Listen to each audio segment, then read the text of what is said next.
কিন্নর স্পিতি ট্যুরে আমরা এখন নারকান্দার হাটু পিক দেখে চলেছি চণ্ডীগড় স্টেশনের উদ্দেশ্যে। দূরত্ব 166 কিলোমিটার। পড়ন্ত বিকেলে সূর্যের শেষ আলো রাঙিয়ে দিয়েছে আকাশকে। সিমলা, সোলাংয়ের মতো অনেক ছোট বড় শহরকে ক্রস করে আমরা এগিয়ে চলেছি। হাই রোড হওয়ার কারণে গাড়ি খুব দ্রুত গতিতে চলছিল।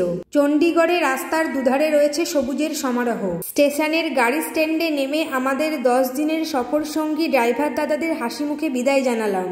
প্রবেশ করলাম চণ্ডীগড় স্টেশনের 1 নম্বর প্ল্যাটফর্মের এসি ওয়েটিং রুমে। এখন লাগেজ রেখে স্টেশন চত্বরটা একটু ঘুরে দেখছি।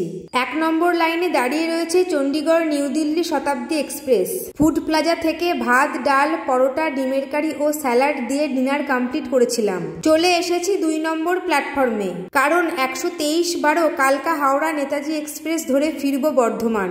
29 ঘন্টার এই ট্রেন জার্নির ভিডিও নিয়ে খুব তাড়াতাড়ি ফিরছি পরের শর্টসে।